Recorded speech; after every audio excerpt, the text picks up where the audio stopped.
उत्तर प्रदेश में पेंशनर को लेकर सीएम योगी का बड़ा फैसला, इतने रुपए पेंशन देगी यूपी सरकार। जी हां, शासन ने पेंशनर व पारिवारिक पेंशनर के संबंध में एक अहम आदेश जारी कर दिया है, जिसके मुताबिक अब राज्य की योगी आदित्यनाथ सरकार के किसी भी पेंशनर अथवा पारिवारिक पेंशनर को 9,000 रुपए महीने से कम पेंशन राशि नहीं मिलेगी। कोषागारों को आदेश दिया गया है कि वे 1 जनवरी 2016 के आदेशों के मुताबिक पेंशनर और पारिवारिक पेंशनर को न्यूनतम 9,000 रुपए पेंशन दिया जाना सुनिश्चित करें।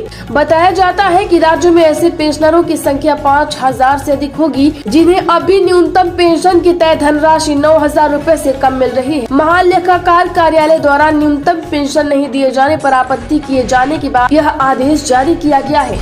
उत्तर प्रदेश में हाथरस कांड, सीएम योगी बोले ऐसी घटनाओं को रोकने के लिए बनेगी एसओपी, दिए गए न्यायिक जांच के आदेश। दरअसल मुख्यमंत्री योगी आदित्यनाथ ने कहा है कि हाथरस कांड जैसी घटनाएं भविष्य में न हो, इसके लिए राज्य सरकार मानक संचालन प्रक्रिया यानी कि एसओपी बनाएगी। उन्होंने आज हाथरस में घटना स्थल का दौरा करने के बाद यह निर्णय लिया है। उन्होंने कहा है कि घटना के सभी पहलुओं को देखते हुए सरकार ने मामले की न्यायिक जाँच कराने के साथ ही ऐसी घटनाओं की पुनरावृत्ति को रोकने के लिए एसओपी बनाने का निर्णय लिया है। घटना की न्यायिक जांच हाईकोर्ट के रिटायर्ड जज की अध्यक्षता में होगी। इसमें प्रशासन और पुलिस के भी सेवानिवृत्त अधिकारी शामिल होंगे। वहीं सीएम के निर्देश पर एडीजी आगरा अनुपम कुलश्रेष्ठ की अध्यक्षता में गठित एसआईटी ने अपनी प्रारंभिक रिपोर्ट सौंप दी है। तो वहीं मुख्यमंत्री ने उन्हें आगे जाँच जारी रखते हुए घटना की तह तक जाने को कहा है। उत्तर प्रदेश में एनसीआर में घर बसाने और रोजगार जमाने को हो जाए तैयार, ईडा इस माह ला रहा है प्लॉट की योजना। जी हां, अगर आप भी एनसीआर में घर बसाने और रोजगार जमाने का सपना देख रहे हैं तो यह जल्द ही साकार हो सकता है। यमुना एक्सप्रेसवे औद्योगिक विकास प्राधिकरण ईडा इस माह आवासीय, व्यवसायिक व संस्थागत भूखंडों सहित कई योजनाएं लॉन्च करेगा। इसकी तारीख भी तय कर दी गई है। 5, 10 और 15 जुलाई को अलग अलग योजनाओं की शुरुआत की जाएगी।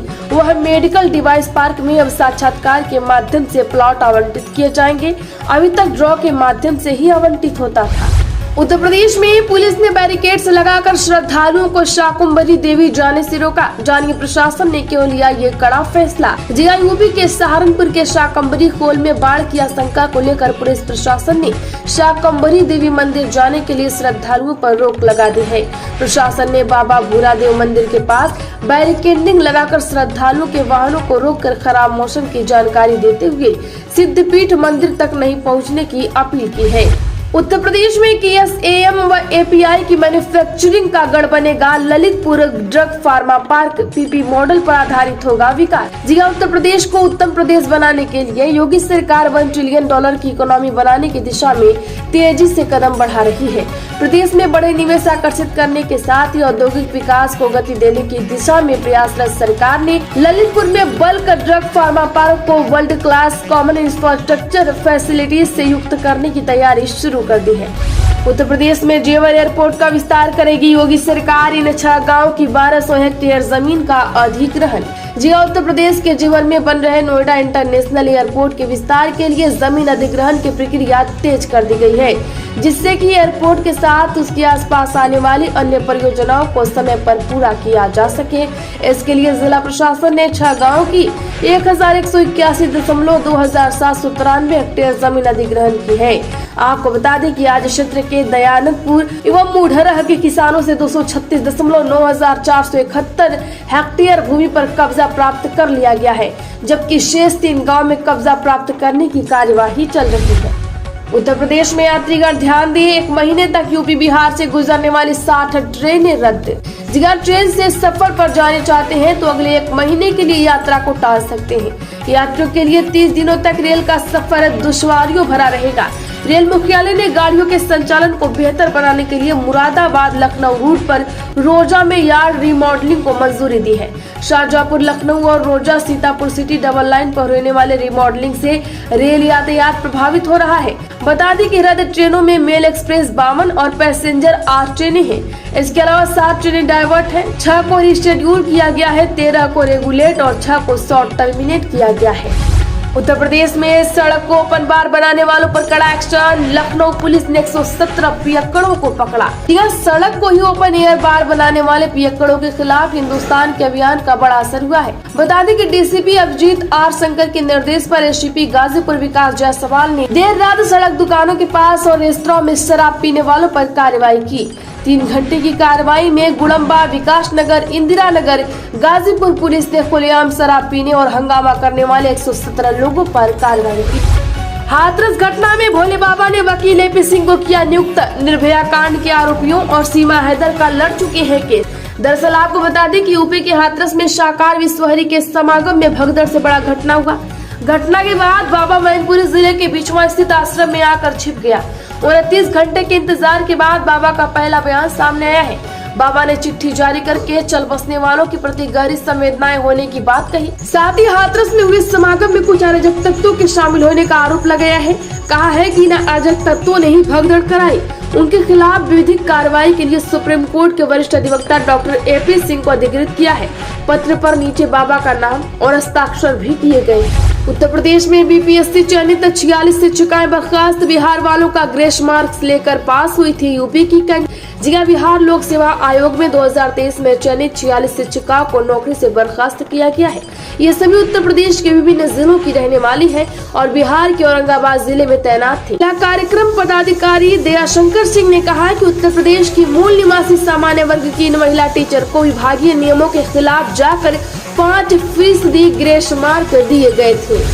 उत्तर प्रदेश में होने वाली है ग्रुप डी के 22,000 से अधिक पदों पर भर्ती। माध्यमिक शिक्षा में जल्द भरे जाएंगे ये पद। यूपी माध्यमिक शिक्षा विभाग में समूह घ के 22,230 पदों को शीघ्र भरने की तैयारी है। यह सभी भर्तियां आउटसोर्सिंग के माध्यम से की जाएंगी। मंडल स्तर पर पात्रों का चयन कर यह भर्ती पूरी तरीके से की जाएगी।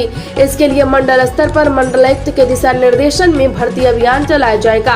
अभियान को पारदर्शी तरीके से पूरा करने के लिए विभाग अधिकारियों के साथ साथ मंडलायुक्त द्वारा नामित विभागों के अधिकारियों की एक समिति बनाई जाएगी, जो भर्तियों को पूरा कराकर प्रदेश भर में माध्यमिक शिक्षा विभाग में समूह घ के अन्य सभी रिक्त पद भरे जाएंगे। उत्तर प्रदेश सरकार यूसीसी पर काम रोक दे, नहीं तो मुहर्रम के बाद आर पार। शिया पर्सनल लॉ बोर्ड का यूसीसी को लेकर अल्टीमेटम। जी हाँ, बता दें कि 1 जुलाई से भारतीय न्याय संहिता प्रभावी होने के बाद समान नागरिक संहिता यानी कि यूनिफॉर्म सिविल कोड लागू होने की सुगबुगाहट तेज है। ऑल इंडिया शिया पर्सनल लॉ बोर्ड यानी कि राष्ट्रीय कार्यकारिणी की बैठक में सर्वसम्मति से निर्णय लिया गया है कि समान नागरिक संहिता किसी दशा में स्वीकार नहीं है। उनकी कौम देश के कानून से नहीं चलेगी बल्कि शरीयत कानून को ही मानेगी। सरकार यूसीसी बनाने की प्रक्रिया को रोक दे। अल्टीमेटम दिया गया है कि अनुरोध नहीं माना तो मुहर्रम के बाद आर पार की लड़ाई लड़ेंगे। उत्तर प्रदेश में बिहार डिप्टी सीएम सम्राट चौधरी का संकल्प पूरा। सरयू में डुबकी लगा उतारी पगड़ी। रामलला को मुरेठा समर्पित। जी बिहार के डिप्टी सीएम सम्राट चौधरी ने आज अयोध्या में सरयू नदी में डुबकी लगाकर अपना संकल्प पूरा किया और 22 महीने से पहले ही पगड़ी खोल दी। उन्होंने कहा कि वो अपना मुरेठा रामलला को समर्पित करेंगे। सम्राट चौधरी ने सुबह ही अपने संकल्प को पूरा करने के लिए पगड़ी उतारने के साथ सिर के बाल मां सरयू को अर्पित किए। उत्तर प्रदेश में आने वाले 4 दिन भारी बारिश की चेतावनी। मौसम वैज्ञानिकों ने जारी किया ऑरेंज अलर्ट। जी हां, मौसम वैज्ञानिकों ने अगले 4 दिनों के दरमियान उत्तर प्रदेश के अलग अलग स्थानों पर भारी से बहुत भारी बारिश होने का ऑरेंज अलर्ट जारी किया है। बीते 24 घंटे के दरमियान सर्पदंश, अतिवृष्टि व डूबने से कुल 5 लोगों के चल बसने की जानकारी राहत आयुक्त कार्यालय के नियंत्रण कक्ष ने दी है। बांदा में सर्पदंश से एक व्यक्ति चल बसा, जबकि बहराइच में ओलावृष्टि से 2 व डूबने से 2 लोग चल बसे। फिलहाल प्रदेश में सभी प्रमुख नदियां खतरे के निशान से नीचे बह रही हैं। आंचलिक मौसम विज्ञान केंद्र के वैज्ञानिक अतुल कुमार सिंह के अनुसार मानसून की ट्रफ लाइन फिरोजपुर, रोहतक, लखनऊ, बलिया, पूर्णिया होकर गुजर रही थी। आगे यह उत्तरी दिशा की ओर और बढ़ेगी। इस वजह से लखनऊ सहित आसपास के इलाकों में भारी से भारी बारिश के आसार है। मध्य प्रदेश में मेरठ पौड़ी हाईवे के दोनों टोल किसानों ने कराए फ्री। बैरियर हटाया, क्यों भड़का गुस्सा। दरअसल मेरठ पौड़ी NH 119 पर मेरठ में छोटा मवाना और बिजनौर में भनेड़ा में किसानों और स्थानीय लोगों के विरोध के बीच टोल वसूली शुरू कर दी गई। हालांकि किसानों ने टोल वसूली का जमकर विरोध किया, कई घंटे तक टोल को फ्री करा दिया। बाद में भाकियों ने निर्माण कार्य पूरा होने तक टोल वसूली नहीं किए जाने की मांग को लेकर ज्ञापन सौंपा। उत्तर प्रदेश में हमारा आदेश मनोरंजन के लिए नहीं, यूपी सरकार पर क्यों भड़का सुप्रीम कोर्ट। जी हां, सुप्रीम कोर्ट ने उत्पीड़न मामले में उसके आदेश का पालन नहीं करने पर उत्तर प्रदेश सरकार को फटकार लगाई है। सुप्रीम कोर्ट ने नाबालिग पीड़िता से पूछताछ करने संबंधी अपने आदेश को याद दिलाते हुए उत्तर प्रदेश सरकार से कहा कि अदालत महज मनोरंजन के लिए नहीं कोई आदेश नहीं पारित करती। गोरखपुर में 6 जुलाई तक स्कूलों में छुट्टी। मुरादाबाद में बारिश का रेल ट्रैक डूबा। आज 48 शहरों में भारी बरसात का अलर्ट। यूपी के सभी जिलों में मानसून एक्टिव है। गोरखपुर में तेज बारिश हुई। 2 दिनों में 128 मिमी बरसात रिकॉर्ड की गई है। वहीं आज डीएम कृष्ण करुरेश ने 6 जुलाई तक 8वीं तक के सभी स्कूलों को बंद रखने का आदेश जारी कर दिया है। तो वहीं मौसम वैज्ञानिकों ने आज से सभी 75 जिलों के लिए अलर्ट जारी कर दिया। साथ ही 48 शहरों में भारी बरसात का अनुमान जताया गया है। खबरों में इतना ही। वीडियो को लाइक और शेयर जरूर कर दें।